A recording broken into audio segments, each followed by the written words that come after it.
Welcome again, the episode number 269। बहुत सारा episode है, चल ही रहा है।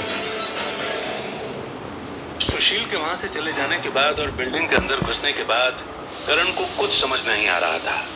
आसपास बहुत अंधेरा हो चुका था और लोग भी कम थे, जिसकी वजह से उसे हल्का डर भी लग रहा था और उसके दिल की धड़कन भी तेज हो रही थी। उसे पता नहीं था कि अब आगे चलकर क्या होने वाला है। वो अपने आप को बहुत ही अकेला मान रहा था। उसे अपने मन में कहीं ना कहीं इस बात का डर था कि शायद सुशील अंदर से वापस नहीं आएगा और वो किसी प्रॉब्लम में फंस जाएगा। लेकिन तब करण क्या करेगा, वो यही सोच रहा था। उसे पता नहीं था कि आदित्य कितना स्ट्रांग है। उसने उसे बस लड़ते हुए ही देखा था। कमजोर होने के बावजूद भी उसमें इतनी हिम्मत थी। करण को पता था कि आदित्य ऐसे टाइम पर पता नहीं कहां से इतनी ताकत लेकर आ जाता है और आराम से लड़ लेता है।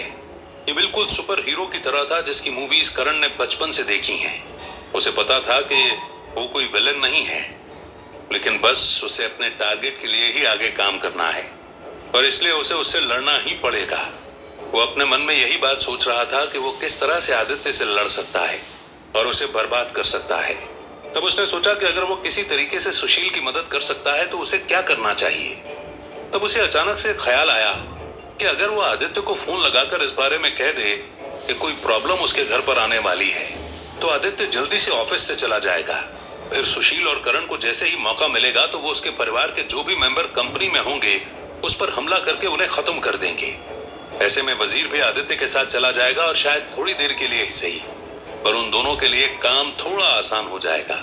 जब करण ने यह बात सोची तो उसके मन में जैसे एक्साइटमेंट होने लगी और वो अपने मन में सेंटेंस फ्रेम करने लगा कि वो किस तरह से आदित्य से बात करेगा या क्या कहेगा।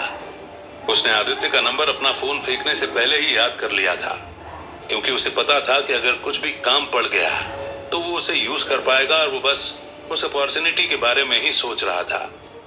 उसके मन में एक पल के लिए ख्याल आया कि अगर वो ये सारी चीजें करेगा तो सही होगा या नहीं, या फिर सुशील किस तरीके से रिएक्ट करेगा। लेकिन उसे यह भी पता था कि अगर आदित्य अभी उस बिल्डिंग के अंदर ही है तो उसे डिस्ट्रैक्ट करना बहुत ज्यादा जरूरी है, नहीं तो वो अपनी जिंदगी में एकमात्र ट्रस्टवर्दी आदमी को भी खो देगा जो उसके लिए बहुत जरूरी है। वो बस वहीं पर बैठा रहा और धीरे धीरे करके उसके माथे पर से पसीना आने लगा। उसे घबराहट भी हो रही थी और एक्साइटमेंट भी हो रही थी। तब उसने सोचा कि उसे थोड़ा आराम से काम लेना पड़ेगा और ये चीज करनी ही पड़ेगी। यही सोचकर उसने अपनी आंखें इधर उधर घुमाने की कोशिश की और देखा कि कहीं सुशील वापस तो नहीं आ रहा। लेकिन जब उसे बस कंपनी के कुछ एम्प्लॉयज घर जाते हुए दिखे तो उसने सोचा कि अभी सही मौका है और यही सोचकर वो गेट खोलकर जल्दी से नीचे उतर गया। उसने सोचा कि वो किसी से भी जाकर इस बारे में कहेगा कि वो इंजर्ड है और उसे अपने किसी फैमिली मेंबर को फोन लगाना है तो वो शायद उसे मना नहीं करेंगे और उसे फोन आसानी से दे देंगे। और यही हुआ। जब उसकी कार के पास से एक कंपनी का एम्प्लॉय निकल रहा था तब करण ने उसे रोका और अपने हालात के बारे में बताया कि वो बहुत ज्यादा इमरजेंसी में है और उसे अपने परिवार वालों को फोन लगाना है। उस एम्प्लॉय ने जब करण के हाथों पर पट्टी बंधी हुई देखी और उसके चेहरे पर घबराहट देखी तो उसे उस पर दया आ गई। उसने हाथों हाथ अपना फोन करण को दे दिया। जब करण के हाथ में फोन आया तो उसका हाथ कांपने लगा और उसे समझ नहीं आ रहा था कि उसे ये काम अब करना चाहिए या नहीं। उसे अभी भी डर लग रहा था और वो बस यही सोच रहा था कि सुशील इस पर किस तरीके से रिएक्ट करेगा। क्या ये उसकी कोई गलती तो नहीं होगी जिसकी वजह से आदित्य अलर्ट हो जाए, या फिर वो बहुत बड़ी मुसीबत खड़ी कर देगा। लेकिन उसे बहुत अच्छे से पता था कि उसे कुछ न कुछ तो करना ही पड़ेगा और यही सोचकर वो अपने कांपते हुए हाथों से नंबर डायल करने लगा। जब उस एम्प्लॉय ने करण को इस तरह से कपकपाते हुए और घबराते हुए देखा तो उसे लगा कि जैसे वो बहुत ज्यादा प्रॉब्लम में है। इस बात को सोचकर उसने उसके कंधे पर हाथ रखा और उसे ले जाकर एक बेंच के पास बिठा दिया। उसके बाद वो कहीं पर पानी की बोतल लेने चला गया ताकि वो करण को पानी पिला सके। जब करण अकेला था तो उसने सोचा कि यही उसका चांस है जिसे वो नहीं खो सकता और उसने जल्दी से नंबर डायल करते हुए आदित्य को फोन लगा दिया। आदित्य के हाथ अभी भी कांप रहे थे। जब उसने वो फोन कॉल देखा तो उसे वही फीलिंग आने लगी जो थोड़ी देर पहले आ रही थी। ये एक ऐसा नंबर था जो उसने अपनी आंखों के सामने आज तक नहीं देखा था और ये बिल्कुल वैसा ही लग रहा था जैसे पिछली बार हुआ था। उसे लगा जैसे यही वो पल है जो उसके परिवार के डिस्ट्रक्शन का कारण बनने वाला है और यहीं से सारी चीजें खत्म होने वाली हैं। लेकिन फिर उसने सोचा कि एटलीस्ट उसे कॉल तो उठाना ही चाहिए और पता करना चाहिए कि वो किसका फोन है। क्या पता कि वो एक बार फिर से गलत सोच रहा हो और ये किसी और का नंबर हो। यही बात सोचकर उसने थोड़ा सा डरते हुए उस फोन को उठाया और पूछा, हेलो, कौन बोल रहा है? उधर से आदित्य ने फोन उठाया था और उसने कहा, आदित्य बोल रहा हूं, आप कौन? करण ने जवाब देते हुए कहा, आदित्य मेरी बात सुनो, मैं कौन बोल रहा हूं उससे कुछ फर्क नहीं पड़ता। बस फर्क पड़ता है तो इस बात से कि तुम्हारी फैमिली खत्म होने वाली है। उसने अपनी आवाज थोड़ी भारी कर ली थी और इसलिए आदित्य को उसकी आवाज समझ में नहीं आई। आदित्य ने जब एक बार फिर से अपने कानों में वही शब्द सुने तो उसके लिए जैसे पूरी दुनिया ही अंधेरे में डूब गई। उसे कुछ समझ में नहीं आ रहा था। उसका दिल बहुत तेजी से धड़क रहा था और दिमाग में उथल पुथल मच गई थी। यह आवाज उसकी पिछली जिंदगी की आवाज से थोड़ी सी अलग थी, लेकिन बिल्कुल एग्जैक्ट शब्द वही थे जिसकी वजह से उसे समझ में आ गया था कि उसकी जिंदगी बर्बाद होने वाली है और वो कुछ भी नहीं कर सकता। वो बस चुपचाप रहा और तब करण ने आगे कहा, तुम्हारा परिवार बर्बाद होने वाला है आदित्य। धीरे धीरे करके मैं सबको मारने वाला हूं और ये सब मैं तुम्हें बता रहा हूं क्योंकि मुझे लगता है कि तुम्हें सब कुछ पता होना चाहिए। इतना कहकर करण चुप हुआ और आदित्य के जवाब का इंतजार करने लगा। उसे लगा कि जैसे आदित्य उसे चिल्लाकर कुछ जवाब देगा और ओवर रिएक्ट करेगा। वो उसे सुनना चाहता था।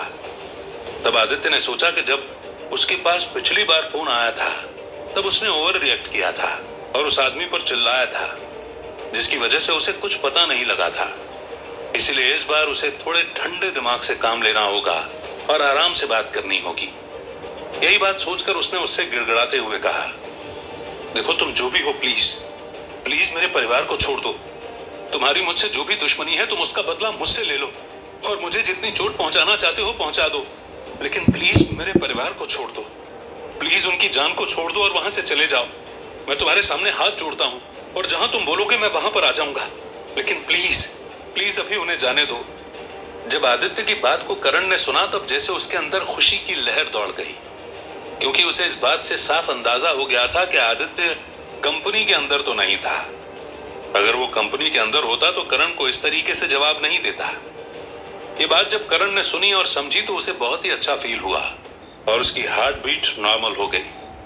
तब उसने सोचा कि उसे अब आदित्य के इस डर का फायदा उठाना चाहिए और यही बात सोचकर उसने उससे कहा, अब वो चीज तो होने से रही आदित्य, क्योंकि तुम यकीन नहीं मानोगे कि मैं अभी तुम्हारे पापा की कंपनी के सामने खड़ा हूं और सारी चीजों पर नजर रख रहा हूं। जो तुमने किया वो बहुत गलत था और इसकी सजा तो तुम्हें हर कीमत पर मिलेगी ही।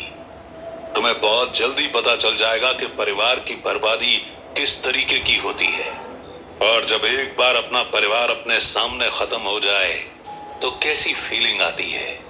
बस तुम रुको और इंतजार करो, आज ही मैं तुम्हें मजा चखा दूंगा। इतना कहकर करण ने फोन काट दिया और फोन काटने के बाद भी आदित्य ने अपने कान पर से उसे नहीं हटाया था। उसका दिल बहुत तेजी से धड़क रहा था और उसके दिमाग में बहुत उथल पुथल मची हुई थी। वो जिस बात के लिए डर रहा था वो बात सही हो गई थी और वो कुछ भी नहीं कर सकता था। कोई आदमी उसके घर वालों के सामने था और वो बस बेबस होकर यहां मनाली में खड़ा हुआ था।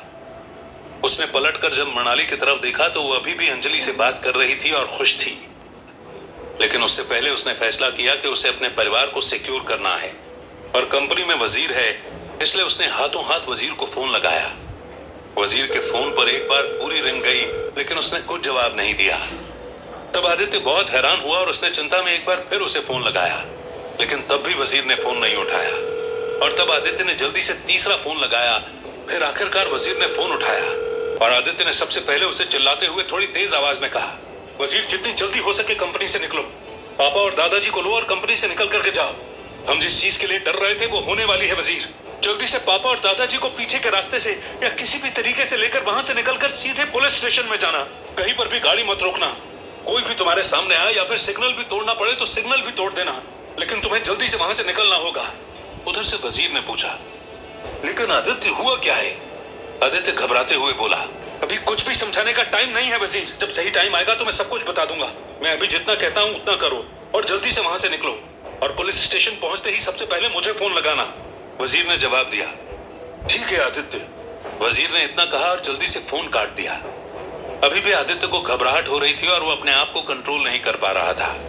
वो सामने पहाड़ों की तरफ देख रहा था और उसे अब वो सारी गोल्डन लाइट में जैसे अपने परिवार की जलती हुई चिताएं दिख रही थी और उसके परिवार की बर्बादी को बता रही थी। बार अपने आंसुओं को कंट्रोल नहीं कर पा रहा था। टप टप करके उसकी आंखों से आंसू बस बाहर गिरते जा रहे थे और मृणाली समझ गई थी कि आदित्य अब टूट चुका है। Thanks for hearing.